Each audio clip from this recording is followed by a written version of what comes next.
This is the TriDot podcast. TriDot uses your training data and genetic profile combined with predictive analytics and artificial intelligence to optimize your training, giving you better results in less time with fewer injuries. Our podcast is here to educate, inspire, and entertain. We'll talk all things triathlon with expert coaches and special guests. Join the conversation and let's improve together. Welcome to the TriDot podcast. It's the hydration episode. Hydrating has come up here and there throughout our podcast conversations, but today is the day where we dedicate a full show to talking hydration and electrolyte balance for triathletes. I'm a sweaty Florida tennis kid who grew up to be a sweaty Texan triathlon guy, so I have a lot of questions today. Really pumped about this topic. And here to help me ask some questions today is Coach Jeff Rains. Jeff has a Master's of Science in Exercise Physiology and was a successful D1 collegiate runner. He's qualified for the Boston Marathon multiple times and has raced over 120 triathlons, from competitive sprints to full-distance Ironmans. Jeff has been coaching runners and triathletes since 2009. Jeff, you're a sweaty Texas runner kid. You like drinking water? Andrew, I'm sweating just sitting here thinking about sweating. So I'm a very high sweater. We'll talk a little bit about that later. But yes, I drink a lot of water. And here to help answer all of our hydration questions is our resident nutritional expert, Dr. Krista Austin. Krista is an exercise physiologist and nutritionalist who consulted with the U.S. Olympic Committee and the English Institute of Sport. She has a PhD in exercise physiology and sports nutrition, a master's degree in exercise physiology, and is a certified strength and conditioning specialist. Krista, you staying hydrated today? You know, of all the questions you had to ask me today, unfortunately, I'm doing a horrible job. I got it. I was like, wow, they're going to ask me that question. And it's one of those days where I am still struggling to get all my fluids in to rehydrate myself from my run. And so it's a great topic to be on with you today. I can give all the advice in the world, and then I'm going to try and make up for it after we're finished. So. Absolutely. Well, let's try to get you through this, and let's get you to a chance to drink some water. I know Jeff Rains and I have been in some filming sessions and some meetings with our fellow TriDot coaches today, so we probably both as well haven't drinking as much water as we would like. So let's knock out this podcast. Let's educate our athletes on hydration and electrolyte balance, and let's all go take a drink of water afterwards. So sound good, everybody? Yeah, and now they all know we're human, so. Hey, speak for yourself. No, just kidding. Well, who am I? I am your host, Andrew, the average triathlete, voice of the people, and the captain of the middle of the pack. Today, we'll start with our warm-up question and then move into the main set conversation about hydration. Then we'll cool down with a segment that we call the TriDot Bookshelf, where both of my guests will drop a hot book recommendation for the readers in our audience. It's going to be great. Let's get to it. Time to warm up. Let's get moving. All right, there are a lot of sports out there, you guys. A lot of sports. And I don't know about you two, but I'm the guy who will sit and watch a new sport on TV, whether I understand what's going on or not. And this gets really easy during the Olympics, but if you look hard enough, you can watch a large variety of sports pretty much all the time. The other day, I was watching Australian rules football, and I was equal parts mesmerized and equal parts confused. And it inspired today's warm-up question. What, in your completely subjective opinion, of course, is the weirdest sport you have ever seen? And of course, we're not insulting anybody today. Weird is a matter of the beholder. And there's a lot of sports here in the States that I'm sure are popular that in another country from another background, someone would find very weird. So we're not making fun of anybody. We're just saying from our perspective, these are some sports that we look at and say, well, that's different. Dr. Austin, let's start with you. You know, I'm going to tell you about one that I got invited to do. I haven't even done it yet. I've seen it on TV, though. And most would probably not consider it a true sport, but I'm going to be interested to see how this goes. And that is axe throwing.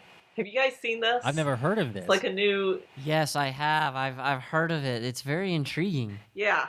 So I'm supposed to, and I don't know if this will happen, given COVID-19 here, but I'm supposed to go do some axe throwing here in the next few weeks. So I'm excited to try it. It looked very intriguing on TV, and that's going to be my new weird sport that I get to try out. So we'll see what happens. My only request is that you, and I know we've talked before, you're not a huge social media person yourself, but my only request is that you have somebody grab a 5, 10, 15-second clip of you throwing an axe at a target so that we can show our podcast listeners on the TriDot Instagram, Facebook account. Do you think that is within the realm of possibility? That is within the realm of possibility. I can do that. Yes, I can't wait. Assuming we get Thank to go. you so much in advance. Yeah. Assuming you get to go eventually. One of these. It might be a little wait, but eventually I trust you'll get to go. So, Jeff, let's go to you. What do you think is the weirdest sport you've ever seen?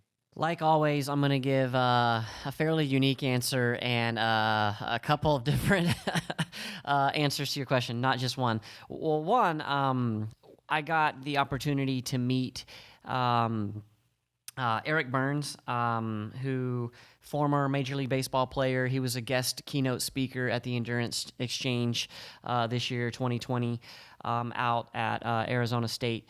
And he held, I don't know if it still holds, but he had a Guinness World Record for, or I guess the world record for speed golfing. Going through... Yeah, speed golf's a thing. Yeah, that's a thing. Okay, yeah, I thought that was so unique. I hadn't heard of that. And I guess there's different rules, variations, but, how many holes of golf can you do on foot in 24 hours? I think that was his record. That was his record, yeah. How fast can you get through 18 holes? Stuff like that. I thought that was unique. The craziest thing I've ever heard, because golf tends to be slow, calm, cool, collected. 2-3 hours for 18 holes, even maybe longer. But speed golf is just like it's almost like, I don't know, speed chess. It just seems like it's the complete opposite. But then, kind of a side note or a further response, I mentioned Guinness Book of World Records. They're not all necessarily sports, but there's just some crazy things out there that you can hold records for. Like longest handstand, longest plank, stuff like that. They're not necessarily sports, let's say, but they're... It's like a niche activity. Yeah, it's just I think a lot of those are just crazy cool and different and weird. Yeah, when you're talking about speed golf, it reminds me of for my bachelor party. Good Christian kid. We weren't going to do anything stupid. So my brother planned.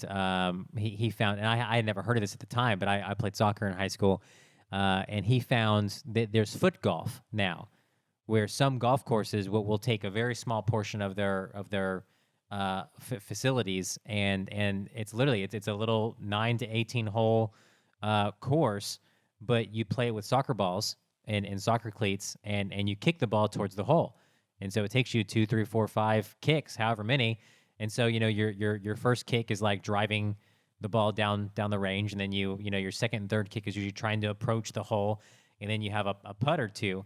But it's literally playing a round of golf with your foot and a soccer ball. And the hole is bigger, obviously. The hole is big enough for a soccer ball to fall into. And so that's another weird variation of golf that we can kind of throw into the ring here while we're talking about speed golf. But, Jeff, you said something just now that is going to change my answer entirely. And I thank you for it because I had forgotten about something. I honestly, I was all lined up to talk about all the reasons why I thought cricket was the strangest sport out there. Obviously, we don't really have a history of playing cricket in the United States. Really big in India and some Asian, Middle Eastern countries.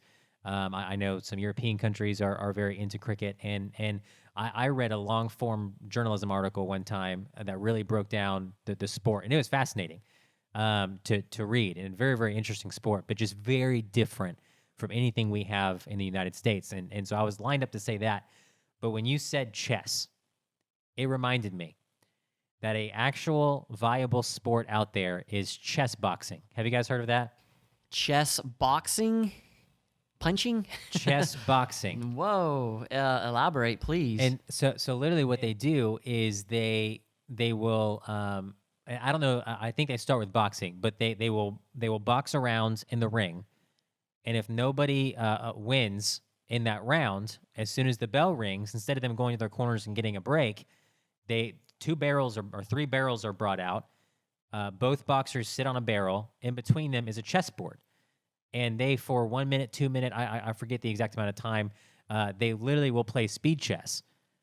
Which if you know anything about chess is kind of a very fast version where you're doing quick moves, you're trying to force a quick mistake to get a checkmate, and so they'll play a very quick minute or two of speed chess, and if nobody checkmates the other person during that time, that's whisked away, and they go back to boxing, and they will do that back and forth, back and forth, back and forth until somebody either wins in the ring as a boxer or wins on the chessboard with a checkmate. And so if you're a really good boxer, but you're terrible at chess, well, you're probably going to lose on the chess portion, and vice versa. And so they kind of have to be somewhat serviceable in both, because you can win the round or win the match essentially either way.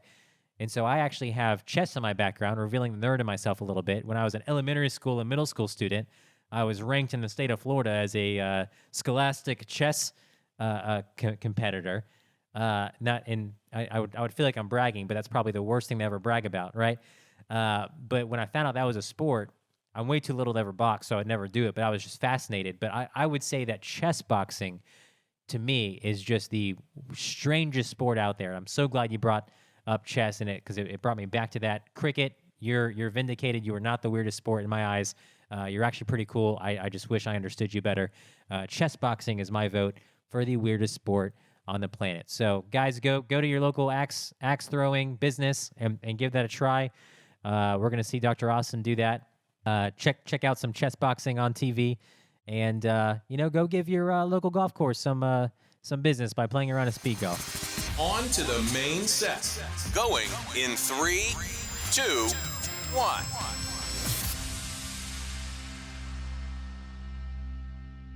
Our main set today is brought to you by our good friends at UCAN.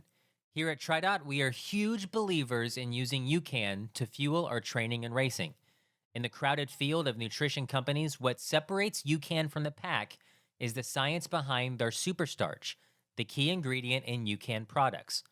While most energy powders are filled with sugar or stimulants that cause a spike or crash, UCAN energy powders, powered by superstarch, deliver a steady release of complex carbs to give you stable blood sugar and provide long-lasting energy. UCAN also offers tasty and refreshing hydration mixes and energy bars for when you are on the go.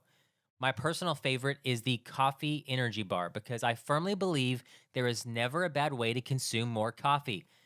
But with more flavors like chocolate, cinnamon, and chocolate peanut butter, it's impossible to choose the wrong bar. So head to their website, generationucan.com, and use the code TriDot to save 15% on your entire order.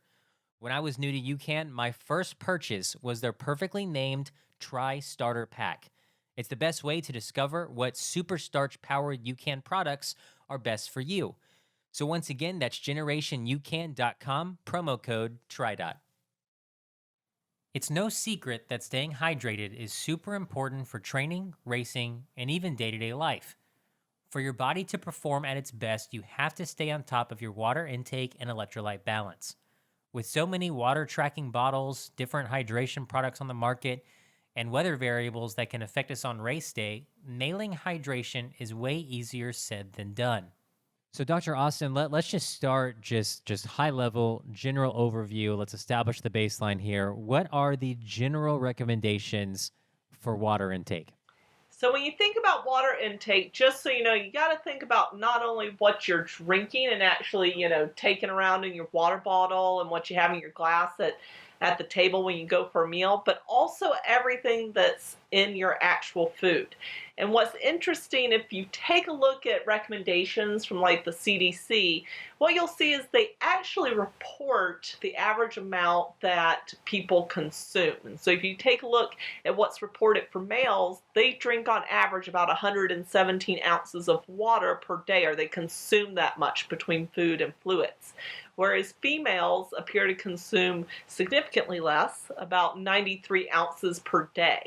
So at the end of the day, it appears that most of the recommendations we get from, the broad population is based on how much people are consuming on average. I will tell you, when I work with someone, though, the rule of thumb I give them is to start with a base of at least half an ounce per pound of body weight. And that will definitely get them going, and make sure that they have it at meals, because meals actually, have electrolytes, and the electrolytes and the carbohydrates and the actual macros will help us to hold on to that water so that we don't lose it. And then throughout the rest of the day, depending on how hard they're training, or what they want to have with them at their desk or carry with them at school, I'll say make sure that whatever you're taking, you got some electrolytes in that so that you retain it. So we know that you need fluids, daily amounts, particular amounts of fluids every day to survive, let's say. But doing workouts, we sweat out a lot of fluids, and through our sweat. So how should we be intentional in replacing fluids lost from sweat? So whenever we're going to go place for fluids lost from sweat, we need to know that we're going to have to consume about 20 to 24 ounces of fluid for every pound that we've lost. And the recommendation that I give people is that your fluid should contain about 150 to 300 milligrams of sodium, depending on how you respond to sodium intake, and also how much you have in your actual diet. If you're anything like me, I love salty foods, especially like chips and salsa. And so I'll end up with a good bit of salt from a meal, and sometimes I don't always need to go run and grab that electrolyte beverage right away if I've had a meal really close by. But we want to make sure that we pay attention to how much the fluid we're taking in actually makes us urinate immediately after we take it in, because that will tell you how well are you responding to the amount of sodium that you actually have in and around the fluids that you consume. Some people will notice that to hold on to that, they've really got to crank up the sodium intake, whereas others will say, you know what, I can put in the 150 milligrams of sodium and I'm good. I have some people that'll put in 500 milligrams of sodium into 20 to 24 ounces just to help them make sure they retain the fluid that they're trying to rehydrate their body with. So there's general recommendations, and then there's how much a person can retain on the whole, and make sure they're getting everything that they need. Some people just have different systems in their body, and they respond differently to levels of sodium and fluid intake, and so we have to account for that whenever we're working towards optimizing our own hydration status. So let's say you do a workout and you know that you lost, X amount of pounds during that workout, and so we need to consume the 20 to 24 ounces, the 150 to 300 milligrams, per pound of lost, let's say. So do we use that guideline to create a formula to consume a particular amount during exercise, like prolonged Ironman races, for example? I know there's, you see charts and figures in USAT and Ironman, and they all have their guidelines, and arguably 30 to 36 ounces of fluids per hour on the bike, let's just say. But knowing like the weather conditions, the effort, the percentage of your threshold you're going to hold in particular weather conditions as it pertains to how much your sweat rate is, and then kind of using the guidelines of how many pounds you lose of sweat in a given workout, you put all that together to create your own unique kind of race day hour-to-hour formula. I know that was a lot there, but do you have just kind of a go-to safe kind of range for that? Yeah, so what I always tell people to do is that per liter of fluid they consume, we never want anything less than 500 milligrams of sodium. And really, when you're in a race, you want to hold on to that fluid and not be peeing while you're on the bike. I say take it up to 750 milligrams just to be safe. It gives us a little bit of a cushion there, unless for some reason they've got a medical issue where they turn around and say, okay, I can't do that. So just know that we're always assuming that we're healthy underneath these conditions. But also for people who do respond well to increased levels of sodium as they race, because it does help us actually, transport carbohydrates, because we've got sodium-dependent transporters in our gut. I say go ahead and take it up to the point that is best for you. So I have some people that race on 1,500 milligrams per hour, okay? And in terms of the amount of fluid that they're taking in, if it's just general recommendations, I'll tell people, look, 4 to 6 ounces every 15 minutes. But you need to evaluate that for yourself to see if you actually need that much, or if maybe you even need more than the general recommendation. And I will tell you, the better you get at learning to process fluids and staying hydrated while you're on the bike, I typically say, look, dehydrate while you're on the run, the better off most people are.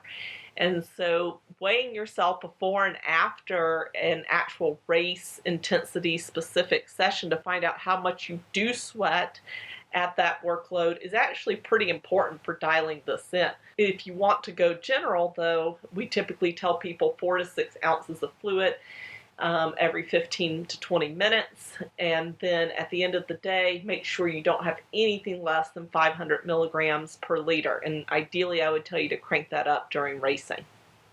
That's good stuff. Thank you. Yeah, and it's been a number of years now, but I had my sweat rate calculated, and for my height, weight, and age at the time, I think I was deemed I want to say 21%, a higher sweat rate than most people your height, weight, and age. And I'll do let's just say a 1 hour threshold interval bike workout, let's say at home, default 70 degrees, 30% humidity, nothing crazy. I'm indoors. I'll do an hour bike workout, Zwift, whatever. I'll have, let's say, 2 bottles of water during that harder session, puddle of sweat, all that good stuff. I will still go weigh myself, and I will lose 3 to 5 pounds sometimes just on 1 hour workout indoors. And so I'm definitely one of those that have been told and utilize a higher, I burn more calories and all that. So I'll have a bigger pre-race meal.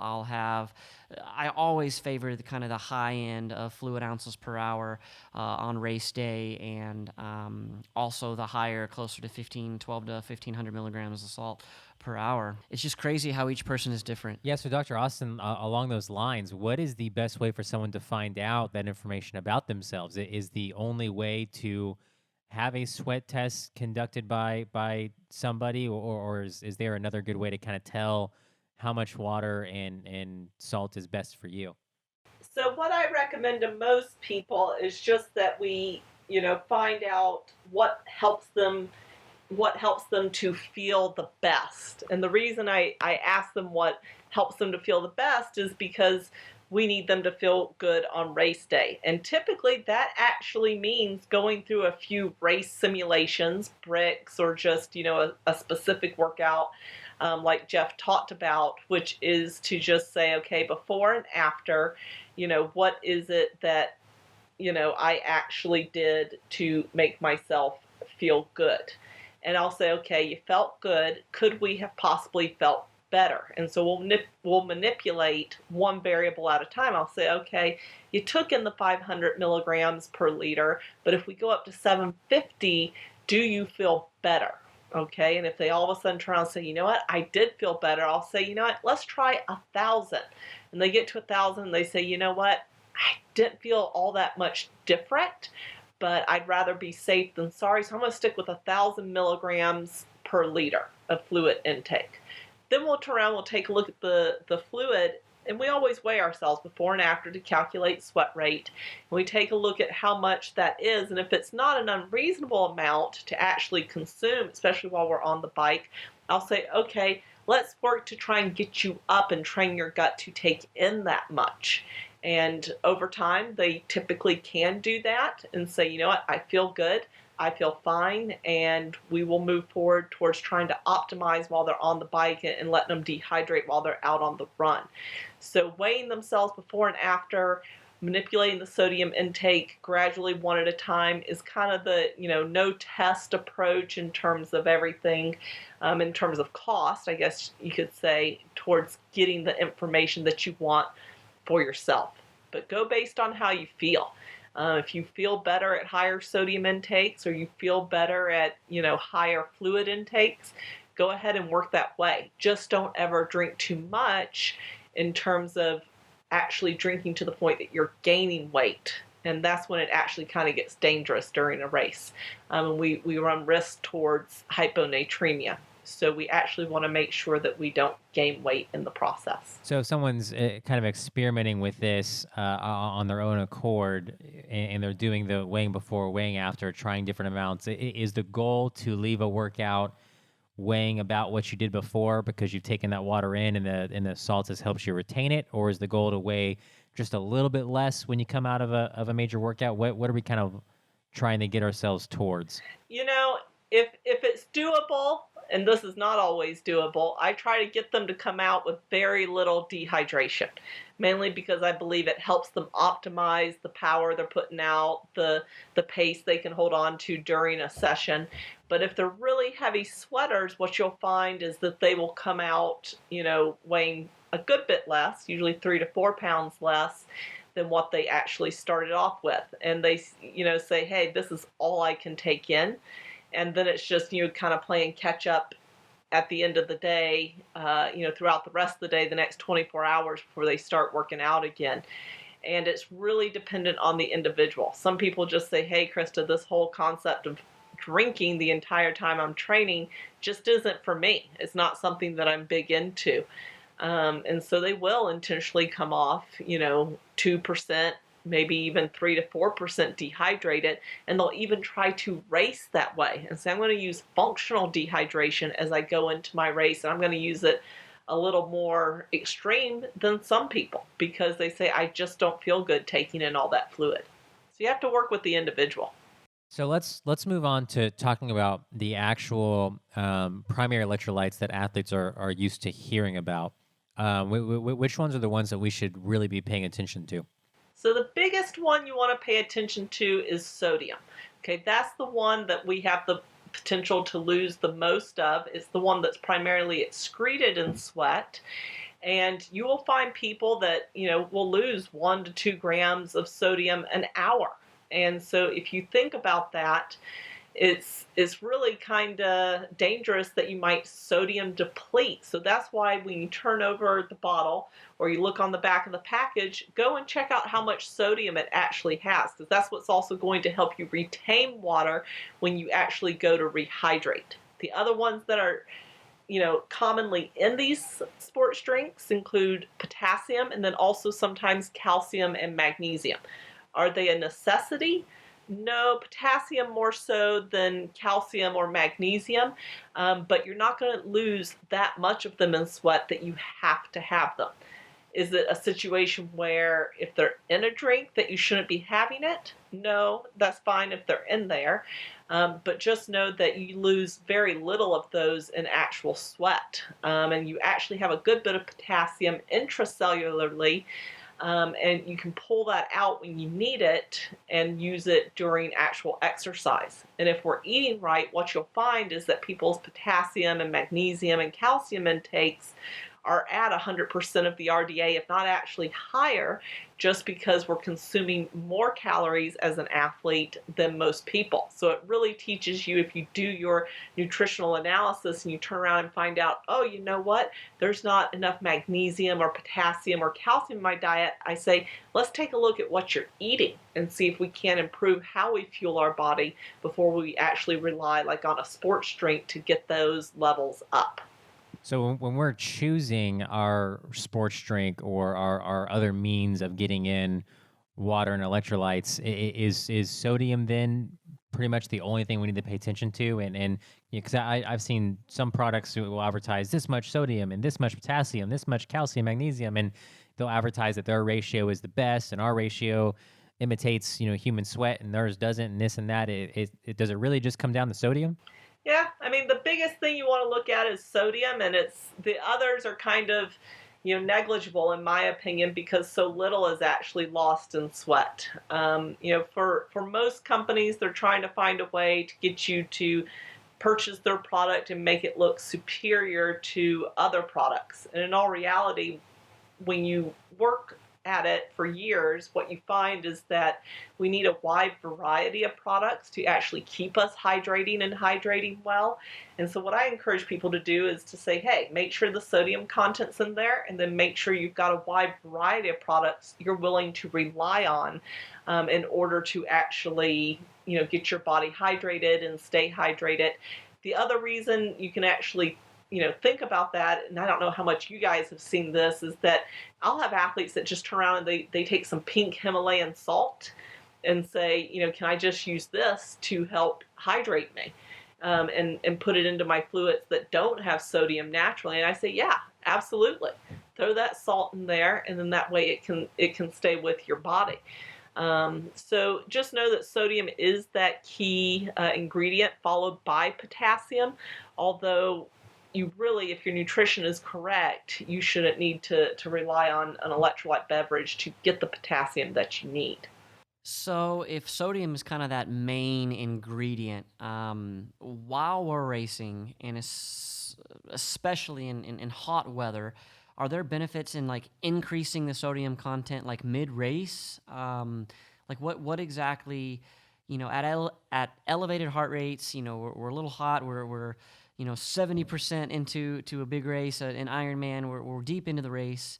What exactly is this sodium content doing for us while we are racing? So the first thing that sodium is doing is to actually make sure you continuously get the stimulus to drink. Because if we don't have enough sodium, we're not going to have that signal to our bodies to say, keep taking in more fluid.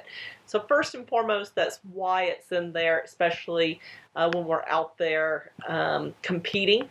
Secondly, the sodium is in there because we don't want to just take in fluids and flood our body and lower what's called the osmolality, and then potentially run the risk of becoming hyponatremic. And that's where we have too little sodium in the blood to actually help us keep the body functioning properly. And what happens when we go to hot environments, especially if we're not 100% acclimated, is that we start to lose more and more sodium out of the actual sweat gland. Until we've had about 10 days in that hot environment, that sweat gland isn't being retrained appropriately enough to reabsorb sodium, or to help you not lose as much sodium as you might hope. And so when we're going into hot weather races, we do tend to bump up the sodium content to help keep us from running into any risk. A colder race, sometimes it's just there because we don't want to lose the fluid, because the cold will actually create what's called a pressor effect and cause us to urinate maybe a little bit more frequently. So we're trying to keep our fluids in at that point as well. So it's really about trying to optimize blood volume and retain as much of the water that you're taking in, and making sure those sweat glands, which are giving out that sodium freely when we hit the hot weather, don't put us into a deficit that gets us into trouble. What would be, for an athlete, what would be maybe the primary indicator that they are taking in too much or too little sodium or water? Would there be like a big red flag sign that they could look out for to try to make sure they stay on point during their workouts and races? Yeah, so during, if you're taking in too much sodium, you're just going to you start feeling thirsty all the time. And I've noticed that people will say, I've just got this salt, taste in my mouth. And they said, why am I tasting so much salt? And when we turn around and look, we find that they're just consuming, probably far too much sodium for them. Whereas on the flip side of that, someone who's consuming too little sodium, they'll always talk to me about feeling like they're nauseous, okay? And when they start to get nauseous, oftentimes I say, well, you're altering your acid-base balance because you don't have the fluid, you don't have the sodium you need to, maintain homeostasis. And they'll talk about how nauseated they actually get during the session. And then once they have the sodium back, the nausea actually goes away. So listening to your body for those cues. I will tell you that one thing you notice when people drink just water is that they will say that they are continuously thirsty, but they don't have that actual sodium taste in their mouth. So be cautious about that too. If you're just drinking water, which you should never do in a race, you will start to just get thirstier and thirstier. And people say, well, why is that? And I said, the body actually craves it because it's more of a diuretic. If you're trying to rehydrate with it, it can operate that way. And then it also signals the body when you're taking in a whole bunch of water just plain by itself and diluting in sodium, it will give you the same signals to take in more water. So we have to be careful, and that's where it is important prior to going into any race to make sure that you know the balance of sodium and fluid that you should be taking in. Now, on race day, there's a lot of different strategies somebody could use for getting in water and that sodium. There's some people like to drink water and then pop the salt lick, or a variety of brands have the salt pills. Some people like to take the shots of pickle juice from time to time in addition to water. Some people like you said, having the salt in the water in their calorie mix. Some people use the base salt and shake it over the thumb and lick it and just do that over and over and over and over and over again throughout their race. Is there maybe, in your opinion, a best method, or is there a right and wrong method, or is it just really come down to preference and whatever works for you? It really comes down to preference and whatever works for you. And for most people, it'll be multiple forms of products that are actually providing them their sodium intake, predominantly because they're taking in gels, they're taking in salt sticks, they're licking their base salt, and they're, maybe having some, if you work with me, I love pop chips on the bike, and, that's got salt in it, so they're taking some in that way. Finding those wide varieties is a benefit to people because it keeps them, wanting to consume it and not getting cognitively stale from what they're taking in while they're out there. What if you're on course? I see this scenario a lot. And as each hour progresses throughout the race, a lot of people tend to underdrink, like total fluid ounces. We say stay hydrated, drink water, but what we're saying is, drink a lot of water throughout the race. What we're saying is have something in that water. So you have kind of your main fuel source, right? You might have that powder source you're putting in a bottle of water to create that main source of fuel, be it like a carb-heavy source. But kind of the secondary bottles, second and third bottle maybe, that you're working on will be something that's water with a little bit of salt in it. And we know that we don't drink a lot of straight water. But all that to kind of to lead up to this, most athletes, at least beginner triathletes, tend to underdrink. And as each hour progresses, maybe it's the law of diminishing returns, but as each hour stacks on, of being underfueled as far as total fluid ounces, you will see that people will try to overcome that by, I'm a little dehydrated, or maybe I'm starting to cramp a little bit. I'm just going to pop 2 or 3 salt pills. So it's over concentrated and not diluted down enough.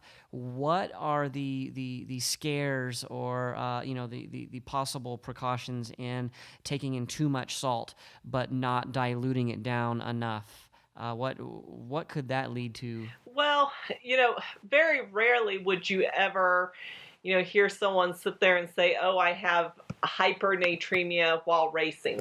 It's just hard when you're sweating and you're losing so much. But early symptoms of someone becoming hypernatremic becomes a very strong feeling of thirst. They might also start to experience weakness.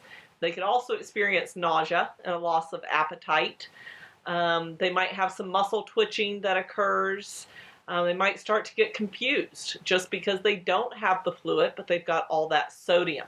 So this is what always comes back to, we've got to practice prior to ever, going out there and trying to race, because we can get multiple signals while we're out there about thirst and appetite and muscle twitching that sends us in the wrong direction when we need it to go in a different one. And so it's really important that athletes learn that those symptoms can sometimes be similar between hypernatremia, hyponatremia, and at the end of the day, while you're out there and because you haven't practiced, you don't know what you truly should do. And so if you want to keep the guys at the med tent happy with you and really just, not having a very exciting day, we got to practice before we get out there. Because most of the times they always tell me, you know what, we could have mitigated a lot of this by people working with the sport nutrition before they came into the race. We want to be bored the entire race. So keep us bored. And that's always their goal, is to see if people might keep them, having a really boring day in the med tent. So we've got to always just make sure we've practiced, because there's a lot of the similar sensations and signals when someone takes in too much sodium versus too little sodium or drinks too much water. So you guys heard it from Dr. Austin. Do your part to keep the medical staff at a race board by getting your nutrition right. Practice it beforehand. Know the right amounts for you to get in per liter per hour and everything. Dr. Austin, but before we wrap this one up today, are there any other precautions in regards to electrolytes and water intake that athletes should be aware of that we haven't made a point to bring up already? Athletes should know that really for your body to get in a real steady state with regards to electrolyte intake, especially sodium, know that it takes up to 10 days for your body to catch any drastic changes that you're doing to it, okay? So that's why, we say make sure you practice and you're really consistent with your fluid and electrolyte intake, so that you go into every race prepared. Like every day you are preparing to race by being really consistent in your hydration practices. The other aspect to that, if you are really consistent, for those of you going into hot races or, races where you feel like, all right, maybe I want some extra sodium, then you can sodium load the night before the race to help increase your blood volume and hopefully enhance performance a little bit. The whole point being that, you want to take in the sodium and you'll end up taking in more water as a result to provide, extra coolant for your body, okay, and help you dissipate heat during a really hot race. So at the end of the day, it's just about, trying to find ways to be consistent and then finding ways to help keep you safe while you're out there, regardless of the weather that you go into. So Dr. Austin, sometimes we just cannot prepare for the exact weather we're going to actually get on race day. Sometimes you wake up and it's kind of a roll of the dice. Some races are really hot.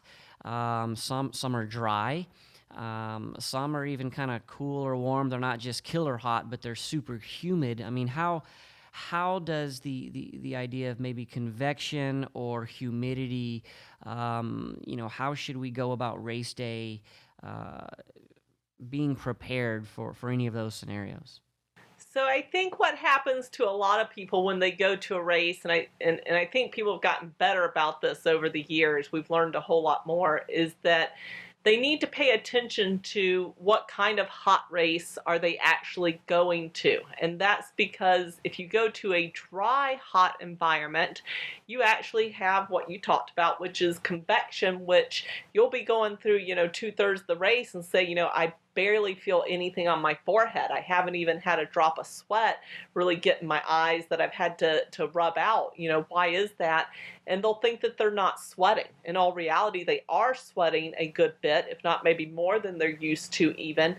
And they might forget to drink or take in the fluids and electrolytes that they had planned on taking in. The flip side of that is humidity. When you have a lot of humidity, you actually struggle to get the maximum amount of convection to occur. And so you can get a whole lot more heat storage in the body, and there's, an increased potential on either side of that, whether it's hot and dry or hot and humid, for people to get what's called heat injury. And that's where they actually have too high of a rise in their core body temperature. And as a result, they can suffer some detrimental effects, whether it's a decline in performance, which is what happens with really mild heat injury, or it's where they maybe start taking you off the course because you have a temperature that's high enough and you're exhibiting signs of loss of control, muscular control, or ability to make decisions out on the course because you are so overheated. And so we have to pay attention to those things, like, when do we need to make sure that we're keeping, the sweat off our bodies because we're in a hot, humid environment versus that hot, dry environment where we maybe forget to drink just because everything is evaporating off of us.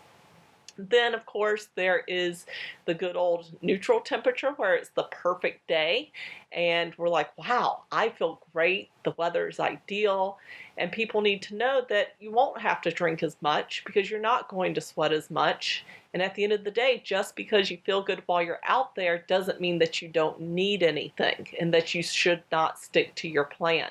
And always in the lead up, at least 6 weeks out, you should know what is that potential temperature, what might it look like, what might be the swings that could come, and be prepared to accommodate it on either side. And then, of course, there's always those cold races where people are like, oh, I don't want to get out there and just pee on the bike the whole time or pee while I run the whole time, and they stop drinking and they get really dehydrated and they lose a lot of sodium because they are sweating, maybe not as much. But what I tell people, look, you've got to just adjust your plan at that point. Just don't take in, quite as much. And I would rather people stick to the plan they had if it's a quick change in weather where it's really hot and humid one day and muggy, and all of a sudden it's cool and cold the next day and they're like, oh, well, I just won't drink.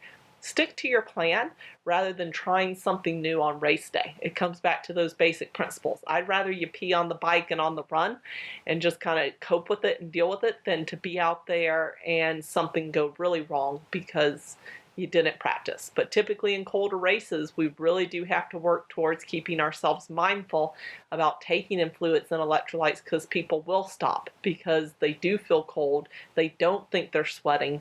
And so as a result, they get dehydrated even sooner than they would have ever anticipated. Great set, everyone. Let's cool down. For our cool down today, we are going to do something that we call the TriDot bookshelf, where Krista, Jeff, and I will all recommend a book that we have enjoyed recently. I, for one, am always looking for my next book to read. And for those of you who like to kick back and use a book maybe during your recovery time or travel time or COVID-19 quarantine time, this is for you guys. So, Jeff, I'm going to start with you. What is one book that you're going to add to the TriDot bookshelf recommending our readers to read? A good go-to for me, it's been around a while, but I reference it a lot. It's not a book that's just very story-driven, but it's a lot of knowledge. It's kind of half book, half textbook, let's say. But the Jack Daniel's Running Formula is a book that I refer to a lot. Corresponds to kind of more 800 through marathon running, but a lot of nerd geek out physiology science behind a lot of it, which is why it intrigues me. But if you're just relatively new to the sport, there are tons of amazing resources. I'll throw out a few. Hopefully I don't steal away from Dr. Austin or Andrew here, but Bob Babbitt has a great book out. Matt Fitzgerald has the Iron War, Dave Scott and Mark Allen.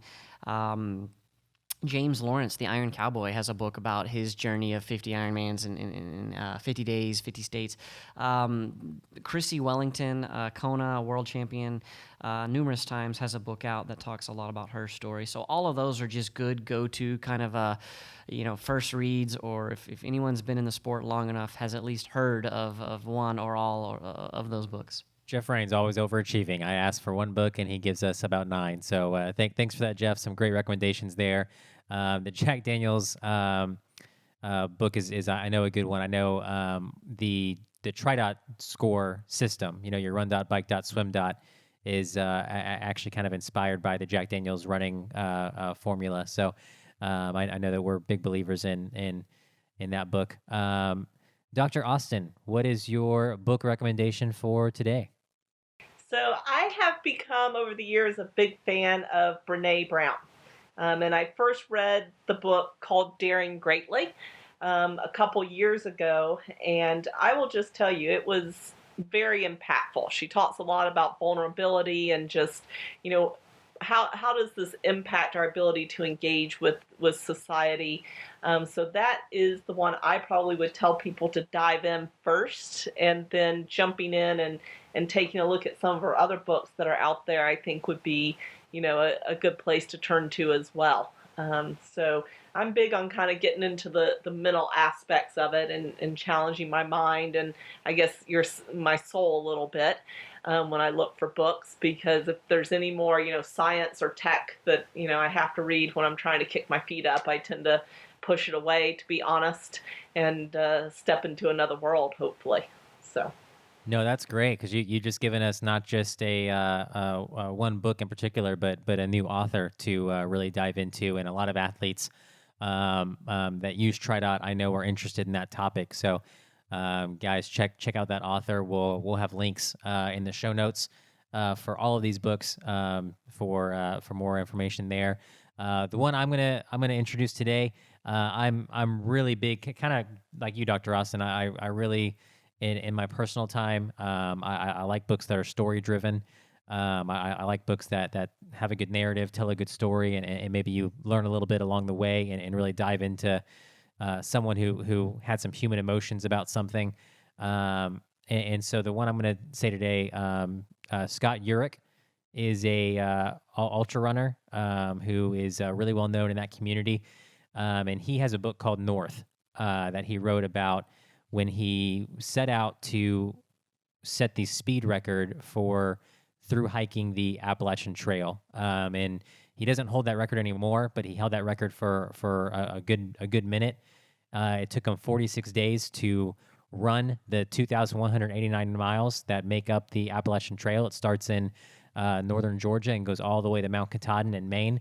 And I am not a trail runner. I dabble in that with a cousin of mine who is a very good trail runner, and I trip and fall and really struggle to follow him around the foothills of Texas. But I'm fascinated by people that go out and take a journey and push themselves to the limit. And ultra runners probably do that just as much as Ironman athletes, that's for sure. And he's one of the best that have ever competed as a trail runner. And he really does a good job of kind of walking you through his journey and kind of painting the picture of how difficult it was and what he went through, not just physically, but emotionally on that journey of 2,000 plus miles. His support crew, you kind of hear their perspective about it as well. And so just a really great narrative, really great adventure story where he really dives into the kind of the emotional and physical toll it took for him to complete that. So that's North by Scott Jurek. Really, really great read that I enjoyed recently. Well, that's it for today, folks. I want to thank Dr. Krista Austin and Coach Jeff Rains for talking about staying hydrated and keeping our electrolyte balance on point for training and racing. Shout out to UCAN for partnering with us on today's episode. Head to GenerationUCAN.com to find what superstarch-powered products are best for you. Enjoying the podcast? Have any questions you want to hear our coaches answer? Head to TriDot.com/podcast and click on Submit Feedback to let us know what you're thinking. We'll do it again soon. Until then, happy training. Thanks for joining us. Make sure to subscribe and share the TriDot podcast with your triathlon crew. For more great Tri content and community, connect with us on Facebook, YouTube, and Instagram. Ready to optimize your training? Head to TriDot.com and start your free trial today. TriDot, the obvious and automatic choice for triathlon training.